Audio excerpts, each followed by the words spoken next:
Let's create an art piece for my visual book journal. Every time I read a book, I like to create an art piece that reminds me of kind of the visuals I saw while in my mind while reading the book and my favorite quotes from it. I don't think I can say the title of the book on here without probably getting demonetized, but you will see the art piece and know exactly which book I'm talking about. Nice to make a visual piece for what you've read. I feel like it gives me time to really absorb the book and think about it, helping to fill this whole thing eventually with all different books that I've read. I hope this can give you some inspiration to create your own, and then once this is full, we will definitely do a sketchbook tour on here.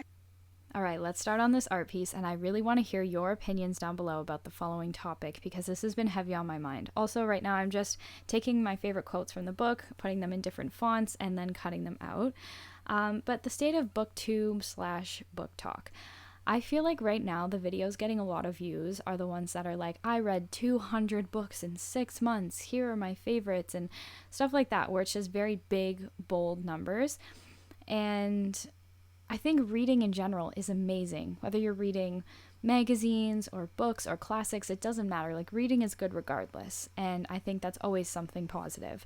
And I don't think I'm better than anyone because I read classics or philosophical books. However, a part of me worries that there's kind of this like mass overconsumption of books, almost like it's becoming fast fashion, because I've heard that in the publishing world, people are kind of choosing books to publish based on like tropes and like hashtag friends to lovers, hashtag enemies to lovers, whatever it is.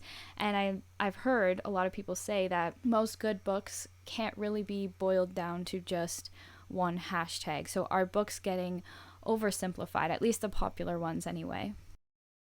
And I don't know what I think of this, and a part of me was reflecting that maybe I'm also jealous that people can consume books that they can get those clickbait titles, you know, because I feel like for myself, the types of books I read, I can't really consume them at that rate. And also, I think when you read a good book, you need to sit with it. After I finished this book, I didn't start another one for a day or two just because I really wanted this one to sink in. And I worry that if I were to start making those clickbait titles, I would kind of lose the love for reading and just pick up the next book and then the next book and not really sit with what I'm reading and let it kind of settle into my mind.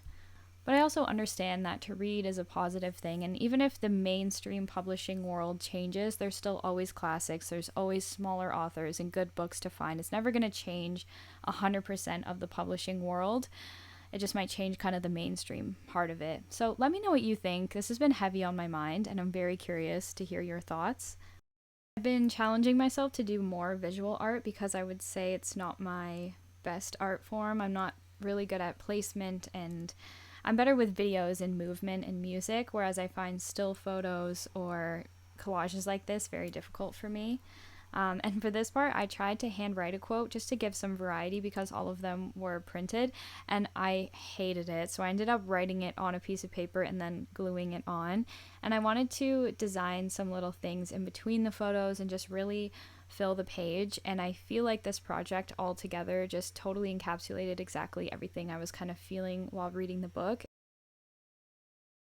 It was important for me to kind of make squiggly, messy lines around things like the bows and the flowers, because to me that represented the book in my mind. It was very much about girlhood and coming of age, and a lot of people described the sisters as beautiful, but then they're dealing with the weight of the world and mental health and just growing up, and I feel like that can sometimes look pretty on the outside but not on the inside. And even the clamshells, although they're beautiful, they're in multiple pieces, and I wanted that to kind of represent the brokenness we can feel in our adolescence, but they're still shiny little pieces. So everything to me in this piece had a lot of intention, and I really enjoyed creating it. I chose angels, of course, that imagery, because all the girls pass away. Trees when they save the tree from being cut down on their property, and I put these clamshells because it just reminded me of like girlhood and childhood when you collect rocks or collect shells. And the book is very much like coming of age and about being a young girl or a young person. And I got all these different stickers off of Amazon. I can link the packs that I bought if you would like down in the description. I will do that.